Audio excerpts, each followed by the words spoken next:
You know what's really fascinating about human beings? We are the only creatures on the planet that can talk ourselves out of what we're capable of.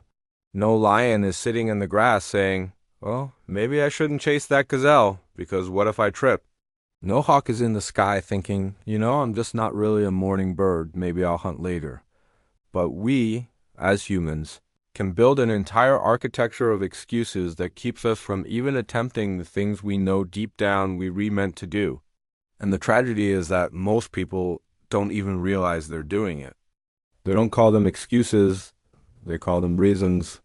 They call them, I'm too tired, I don't have time. It's not the right season. I'll start after my exams. I'll do it when I feel better, or the most famous one, I'll start tomorrow. Excuses are the quietest, deadliest poison you'll ever swallow because they taste like logic. They sound reasonable. They sound like self-compassion. They sound like wisdom. But they kill momentum. They kill growth. They kill dreams. And the most dangerous part of excuses is not that they stop you once, it's that they become a habit. Once your brain learns that it can explain away discomfort, it will explain away everything that requires effort.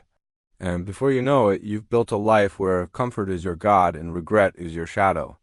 I've worked with people who are brilliant, talented, and capable of amazing things, but they've been stuck for years, sometimes decades, because they've built a cathedral of excuses. Every time they're close to taking a step forward, the excuses rise up. I don't have enough experience. What if I fail? I'm not ready. Other people are better than me. And here's the raw truth. Excuses are just fear wearing a suit and tie. They're fear disguised as logic. They're fear pretending to protect you. But really, they're stealing your life from you. Think about this. When you were a child, you didn't make excuses. You fell, you got up, you tried again. You wanted to run, so you ran.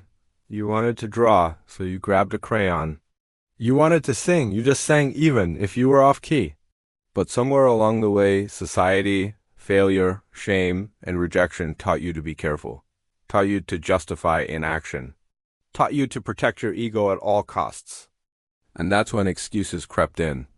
I don't want to embarrass myself. I'm not good enough yet. People will laugh.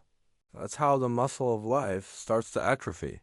So what does it mean to kill your excuses? It means learning to see them for what they are, because you can't kill what you can't see. Excuses thrive in the shadows. They hide in the language of self-care, in the language of being realistic. They tell you to wait until you're ready, not realizing that readiness doesn't come before action. Readiness is built through action. Every time you say, I'll do it when I feel ready, you're lying to yourself. You won't feel ready, because action is the thing that generates the feeling of readiness. Think about confidence. People say, I'll start when I'm confident. No, confidence is built by starting. You don't become confident first and then act. You act first and then confidence grows. That's how the human brain works. You literally rewire your nervous system to feel safe doing difficult things by actually doing them, not by thinking about them. One of the most destructive excuses I see is, I don't have time. Let's break that down. Time is the most democratic resource on Earth. Every single person gets 24 hours.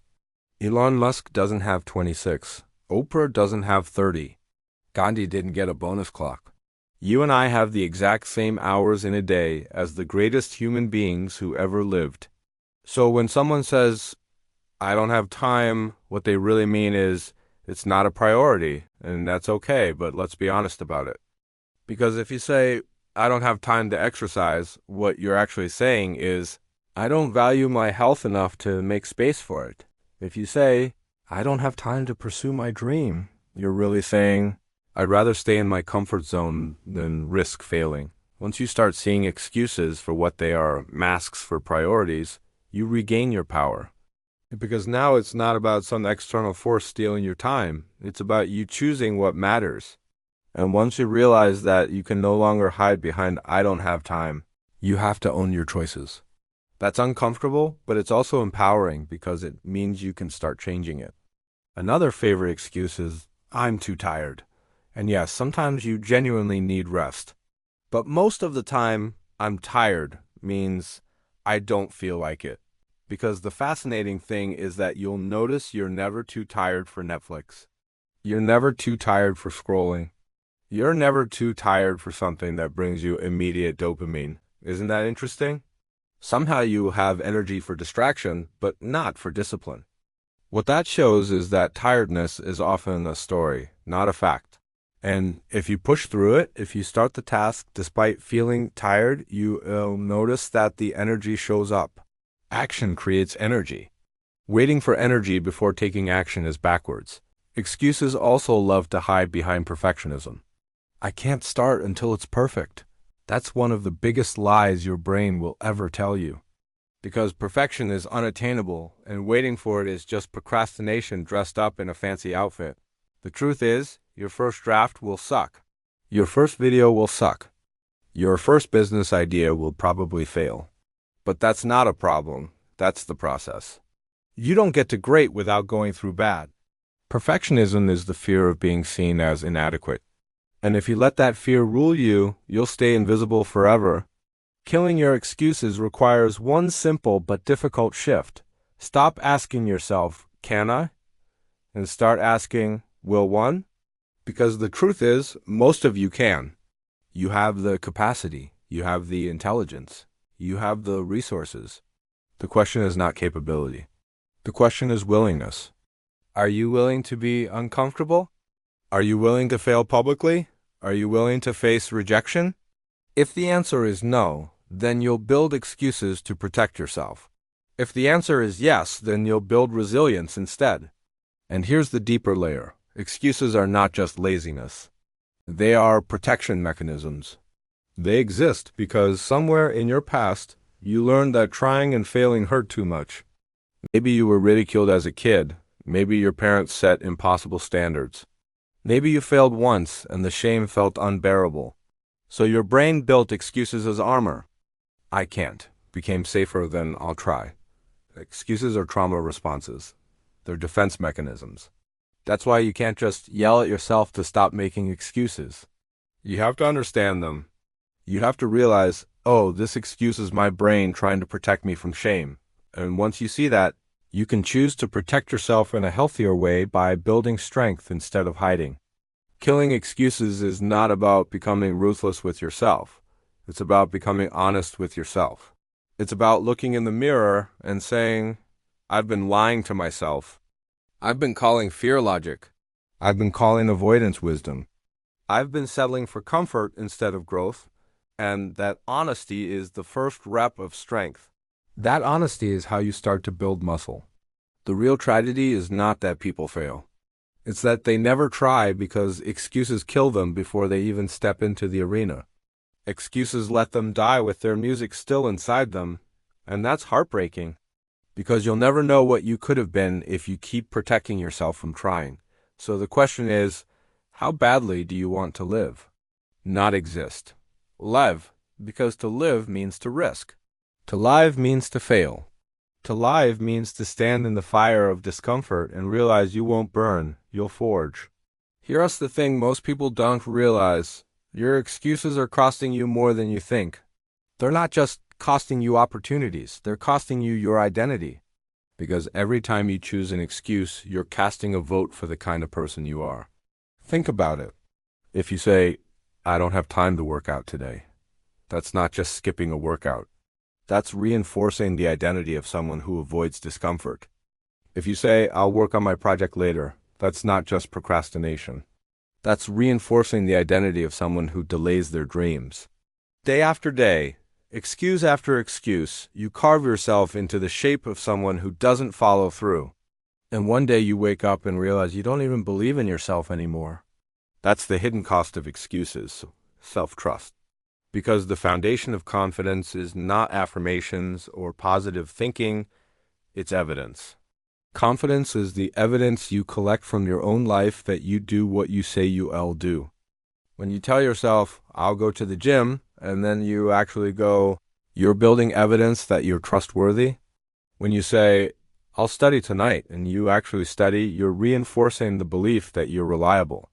That's how real confidence is born, not from words, but from proof. And when you make excuses, you destroy that foundation. You teach yourself, my word doesn't mean much. My promises to myself are optional. And then you wonder why you don't believe in yourself. It's not that you're incapable. It's that you've trained yourself not to trust your own word. That's why people who make a lot of excuses feel stuck in cycles of self-doubt. They're not weak, they're untrustworthy to themselves, and that's fixable. The way you fix it is by killing excuses and rebuilding trust with small wins. Stop promising yourself huge things you can't deliver.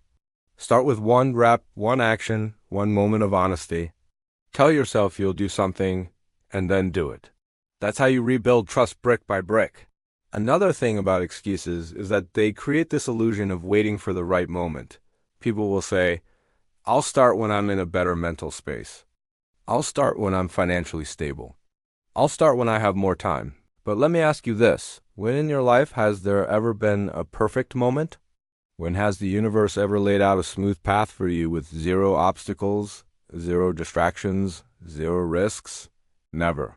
The right moment doesn't exist.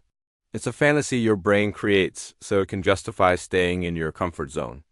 And ironically, the more you wait for the right moment, the harder it becomes to start. Because time doesn't just stand still, it compounds. Delay turns into habit, habit turns into identity, and identity turns into destiny. If you wait 5 years to start, you're not starting from zero. You're starting from -5 because you've built 5 years of avoidance into your nervous system. And then you tell yourself, well, it's too late now. Do you see how the excuses reinforce themselves? They build this self-fulfilling prophecy where you always have a reason to not start, and eventually you just accept mediocrity as your fate. But here's the truth, it's never too late. Excuses will tell you it's too late, that you've missed your chance, that you should have started earlier. But that's just another excuse. The only time it's truly too late is when you're dead. Until then, there is always room to grow, to change, to fight. Some of the greatest success stories are people who started late. Colonel Sanders didn't franchise KFC until he was in his 60s. Vera Wang didn't enter the fashion industry until 40. Morgan Freeman didn't get his breakthrough role until 50. Was it too late for them? No, they killed their excuses and started anyway. And here's the part that really hurts most people don't actually believe their excuses. Deep down, they're lies. That's why you feel guilty when you use them. That's why you avoid thinking about your dreams when you're scrolling at 2 a.m. That's why you get defensive when someone calls you out. If your excuses were true, you'd feel peace. But you don't feel peace, you feel anxiety, guilt, and shame. That's the part of your soul screaming at you. This isn't real, you're lying to yourself. You're meant for more, and you bury it with more excuses. Killing excuses means facing that voice instead of running from it. It means sitting with the discomfort of admitting, I'm scared, I'm insecure, I'm afraid of failing, and then deciding to move anyway. Because courage is not the absence of fear. Courage is action in the presence of fear. Excuses are the opposite of courage. They're action in the presence of comfort. Now, let's talk about relationships, because excuses don't just affect your goals. They affect your ability to love and connect. How many times have you heard people say, I can't be in a relationship right now, I'm too busy? Or, I don't want to get hurt, so I'll just avoid intimacy? These are excuses that rob you of love. They're protection mechanisms, yes, but they also isolate you. And then people wonder why they feel lonely, why they feel disconnected. Excuses keep you safe, but they also keep you alone. Or think about friendships. How often do you say, I'll call them later, I'm just too tired? And then weeks turn into months, and suddenly the friendship has died. Excuses kill connection the same way they kill ambition. They create this subtle decay where the most important things in life, love, purpose, growth, are neglected in favor of comfort and avoidance. And then we get to health. Excuses are probably deadliest here because you don't see the cost until it's too late. You tell yourself, I'll start eating healthy next month. I'll quit smoking when work calms down. I'll exercise when I feel ready. And then 5, 10, 20 years pass and your body starts breaking down. Excuses you made in your 20s come back as disease in your 40s. Excuses you made in your 40s come back as regret in your 60s. And here's the brutal truth. Your body doesn't care about your excuses. Gravity doesn't care. Biology doesn't care. If you don't take care of your health, it will break, no matter how good your excuses sound. So how do you kill your excuses? You don't wait for motivation. You don't wait for the right time. You take one step today, right now, even if it's tiny. Action kills excuses. Not thinking, not planning, not journaling. Action. The moment you act, the excuse loses its power. Because the brain can't hold on to the lie when the truth is in motion. You can't say, I can work out while you on the treadmill. You can't say, I don't have time while you actually doing the thing. Action is the antidote. But here's the subtlety. You have to repeat it. Excuses don't die in one battle. They die in war. You'll have to kill them every day. Some days they'll come back stronger, dressed in new disguises. You deserve a break. One day off won't hurt. This isn't fair. You shouldn't have to push this hard. And if you're not vigilant, you'll let them back in. Killing excuses is a lifelong discipline. It's not a one-time event. It's a muscle you build. And the stronger it gets, the quieter the excuses become. And let me be real with you. There will be days you lose. There will be days the excuses win. That's okay. What matters is that you fight again tomorrow. Because one lost battle doesn't mean the war is over. The only way you truly lose is if you surrender completely. I want you to imagine your future self 10 years from now. Imagine two versions of them. One is the version who kept making excuses, who kept saying later, who kept protecting themselves from discomfort. Picture that person. What do they look like? What do they feel like? What regrets do they carry? Now imagine the version of yourself who killed your excuses, who acted despite fear, who showed up consistently, who built muscle instead of comfort. Picture that person. How do they stand? How do they speak? How do they feel about themselves? Which version do you want to become? And more importantly, which version are you becoming right now with the choices you're making today? That's the reality. Every excuse is a vote for your weaker self. Every action is a vote for your stronger self. And those votes add up. The ballot box of life doesn't care about your intentions. It cares about your actions. So the question is, which self are you voting for?